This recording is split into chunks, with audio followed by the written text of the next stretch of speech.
Silence in that elevator was the loudest thing I had ever heard.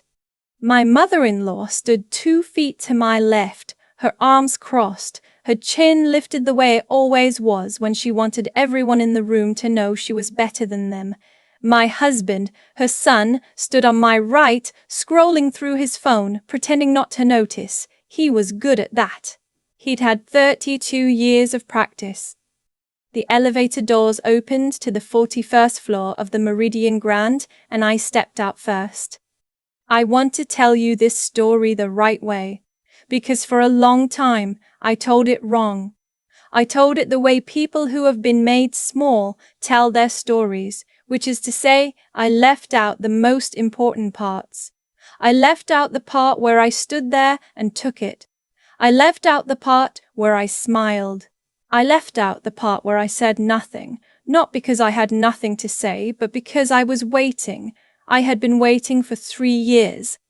But I'm getting ahead of myself. My name is Isla. I grew up in Dayton, Ohio, the daughter of a high school chemistry teacher, and a woman who worked 2 jobs for most of my childhood. One at a grocery store deli counter, one answering phones at an insurance office. We were not poor in the way that makes good television. We were poor in the quiet, grinding, unglamorous way that most people in America actually are, the kind where there is always food but never quite enough, where birthdays are celebrated but Christmas lists are edited down without explanation, where you learn very early that the word practical is a kindness your parents extend to themselves when they cannot give you what you want. I watched my mother come home exhausted every single night of my childhood. I watched her rub lotion into her cracked hands over the kitchen sink. I watched her count coupons at the kitchen table on Sunday mornings, and I made myself a promise somewhere around age 12 that I was going to build something different, not because I was ashamed of where I came from, never that, but because I had watched what scarcity does to a person over decades, and I wanted something else for my own life. So I studied. I studied the way people study when they know that a scholarship is the only door open to them. I got into the University of Michigan on a full academic scholarship. I double majored in finance and economics. I graduated with a 3.94 GPA and a job offer from a wealth management firm in Chicago before I'd even walked across the stage. By the time I was 28, I was managing a book of assets worth more than most people will see in 100 lifetimes.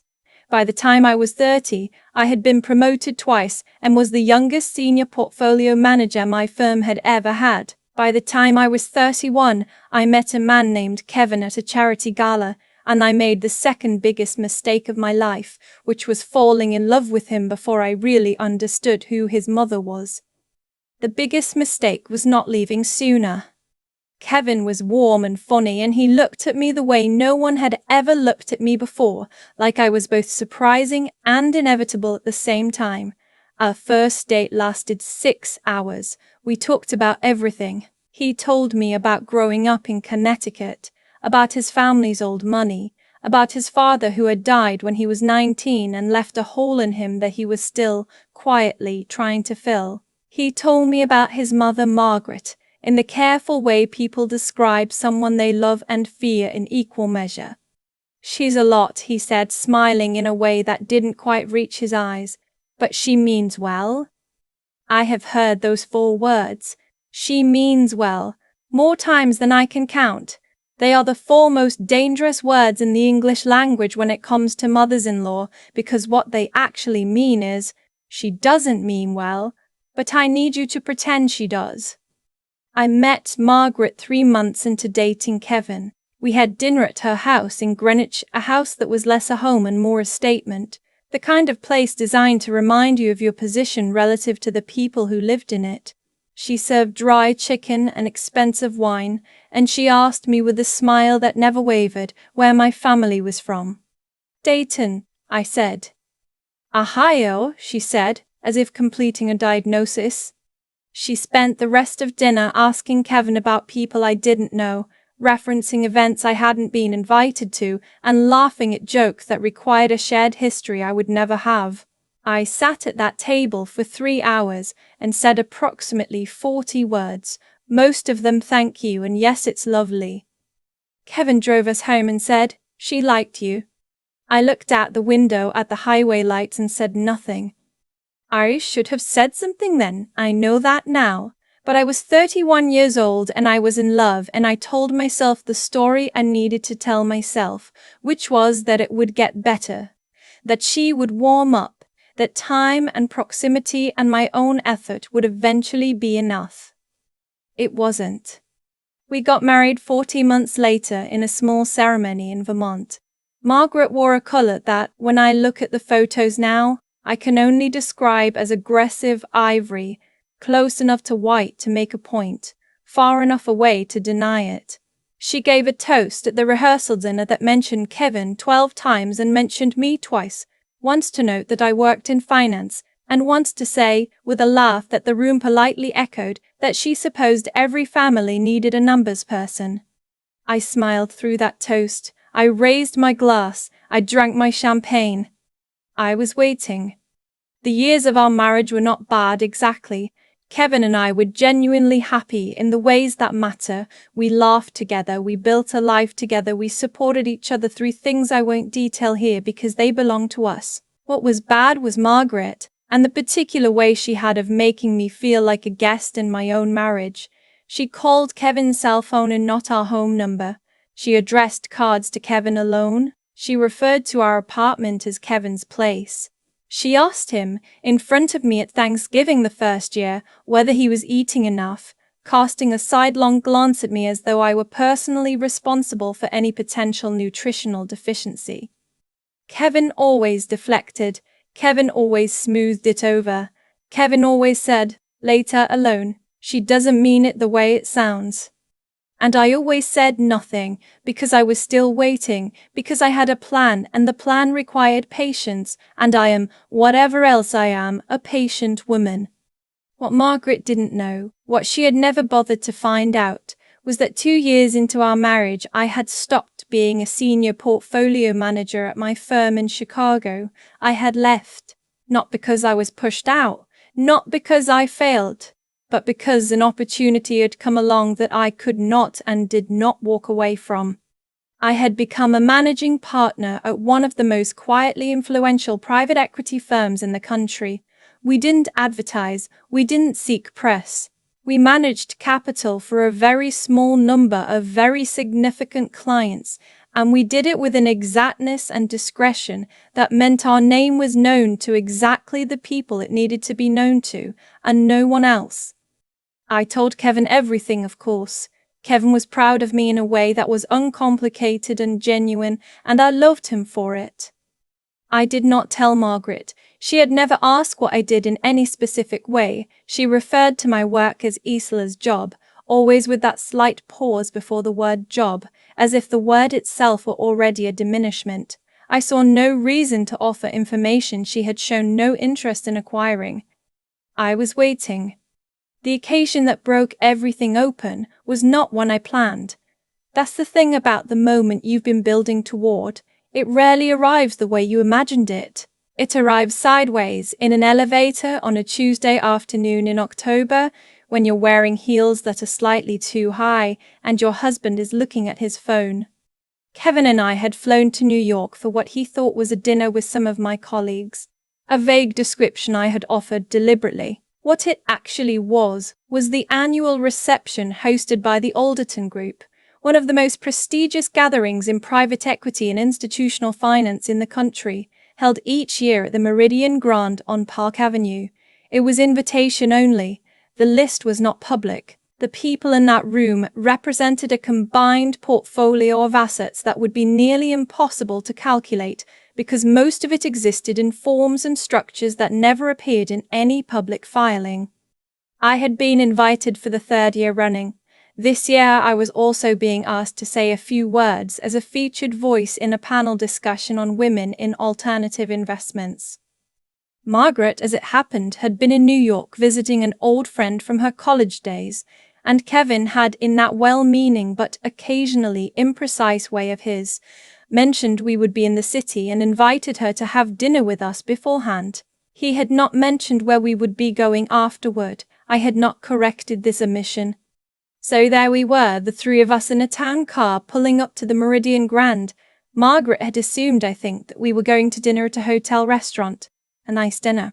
The sort of dinner she could contextualize, where she could arrange herself at the head of the table and be the most significant person in the room by virtue of bearing and history and the practiced authority she wore like a second skin.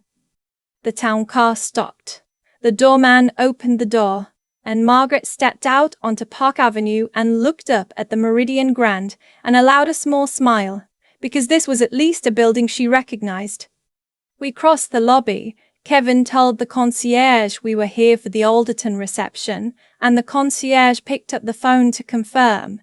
There was a brief conversation I couldn't fully hear, and then the concierge looked up and said, "Of course, Miss Isla, they're expecting you, 41st floor, the elevator on your left."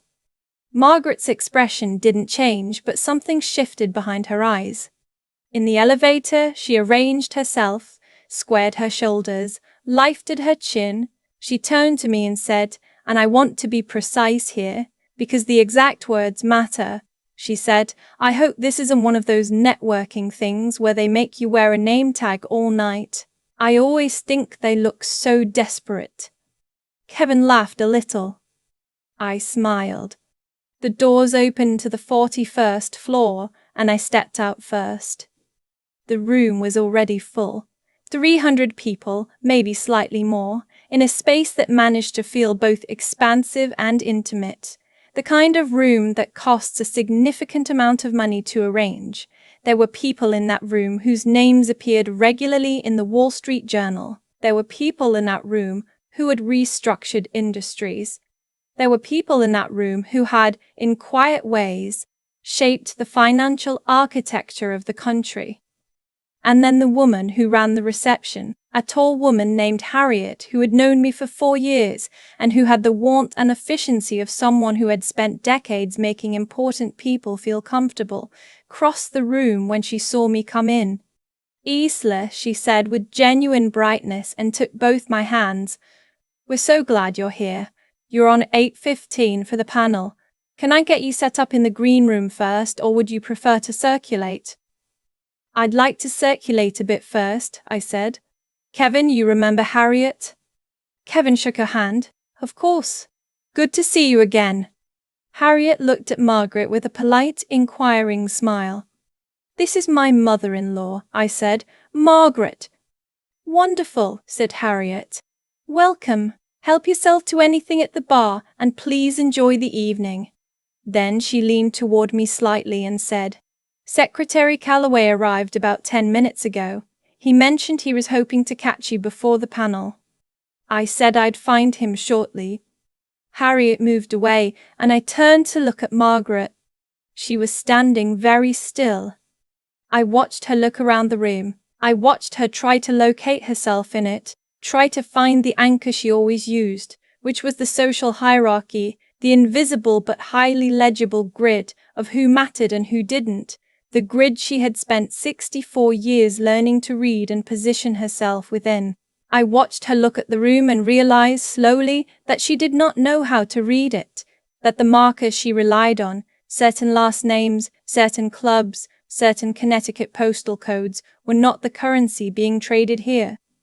And I watched her look at me and understand for perhaps the first time that I was not a guest in this room, that I was not the numbers person, that I was not the woman from Dayton with the practical job and the insufficient pedigree. I was the reason we were there. The panel was at 8:15. Kevin sat in the third row and looked proud in a way that made my throat tight. There were 7 of us on the panel, each introduced with a brief biography that the moderator read from an index card. When she got to me, she read my title, my firm, a few of the highlights that are permissible to mention in a room like that one. She said my name, and the room adjusted in that particular way. Rooms adjust when someone they respect has been acknowledged.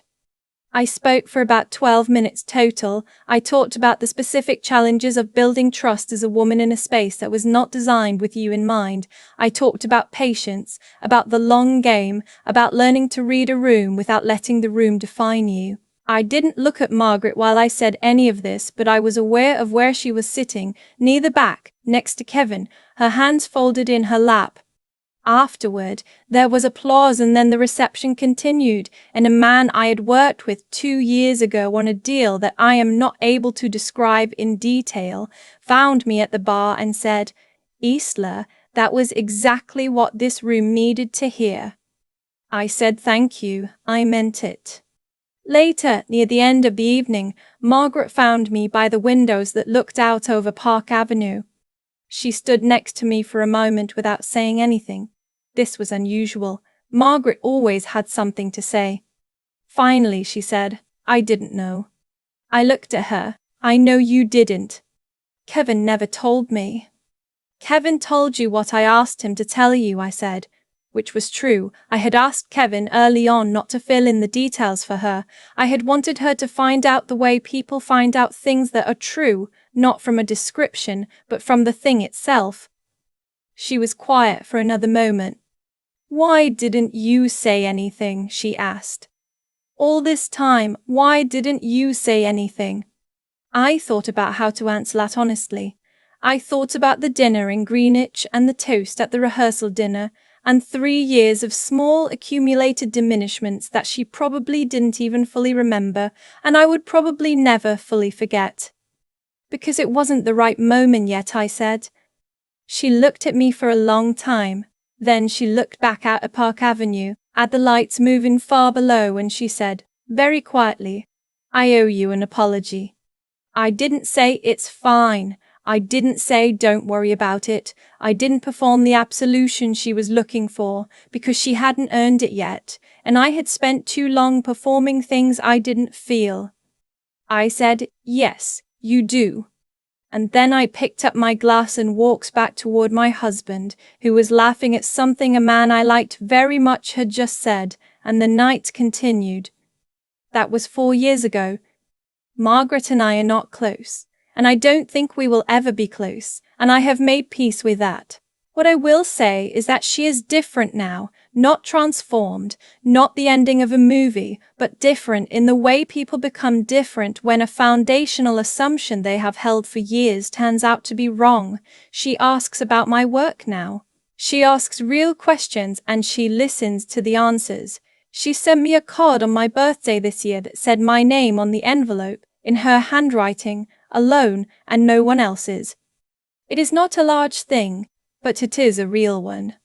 Kevin and I bought a house in Lincoln Park 2 years ago, and last spring we had a daughter. We named her after my mother, who worked the deli counter and the insurance phones and rubbed lotion into her hands at the kitchen sink, and who told me, every single day of my childhood, that I was capable of more than I could yet imagine. My daughter is 7 months old. She doesn't know anything about money or power, or the invisible grids people spend their whole lives navigating. She knows my face and Kevin's face and the sound of the house settling at night. She knows that when she cries, someone comes. I look at her sometimes and I think about the women who came before us, my mother counting coupons on Sunday mornings and her mother before her, and all the women who built things quietly without acknowledgement, without the moment in the room on the 41st floor where the room adjusts and you are seeing. I think about patience, about the long game, about knowing the moment is coming and being willing to wait for it. And I think she is going to be extraordinary. And unlike me, she is going to know it from the very beginning. I still think about that elevator sometimes. The silence of it, the way Margaret stood 2 feet away from me and had absolutely no idea who I was, not because the information wasn't available to her, but because she had never once thought to look. That's the thing I kept turning over in the years after, the thing I couldn't quite set down. She wasn't cruel in the way villains are cruel in stories. She wasn't plotting against me. She was just incurious. She had decided somewhere early on that I was a certain kind of person, and that decision was so comfortable and so complete that she never felt the need to revisit it. And I think that's its own kind of failure, not a moral failing in the dramatic sense, but the quieter, more ordinary failure of a person who stops asking questions about the people around them, who stops seeing. I made a choice in those 3 years not to correct her. People ask me sometimes if I regret that, if I wish I had said something sooner, pushed back harder, defended myself more loudly, and honestly, no, I don't. Because what I was doing in that silence wasn't passivity. It was something I had learned from watching my mother at that kitchen table on Sunday mornings, sorting coupons with the same precise attention she gave to everything. You do the work first, you build the thing, and then the thing speaks for itself. There is a version of integrity that doesn't announce itself, that doesn't need to. My mother never told anyone she was working 2 jobs to give me a different life. She just did it, every day, without drama, without an audience. I think about that every time someone asks me how I got to where I am, as if the answer is going to be some singular, cinematic moment of courage. It wasn't. It was 10,000 small decisions to keep going when it would have been easier to stop, to study when I was tired, to stay precise when I was angry, to wait when every part of me wanted to speak. That's the part no one talks about, the intelligence required to be patient. Not intelligence in the credentialed sense, though that matters too, but the deeper kind, knowing when to hold what you have, knowing the difference between the moment that feels right and the moment that actually is. Margaret expected me to prove myself in her language, in her currency, in the grammar of a world she understood. I had spent years quietly building fluency in a different one. And Kevin, I want to say something about Kevin, because he matters in this too. He loved me without fully understanding the weight of what I was carrying in those years. He smoothed things over when he should have addressed them directly, and we've talked about that honestly and at length, the way 2 people have to talk when they want to actually stay. He's a better partner now than he was then. So am I. That's not a small thing. What I know is this: the room on the 41st floor did not make me. I walked into that room already made, the room just made it visible, and the people who had written me off, they didn't lose because they were punished. They lost because they had chosen again and again not to pay attention.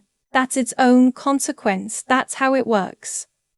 My daughter is 7 months old. She will face rooms that don't expect her. She will face people who decide, before she opens her mouth, what kind of person she is. I cannot protect her from that. What I can give her is this: the knowledge that the work is the point. That character is built in the years no one is watching. That grit and clarity and the simple refusal to become small.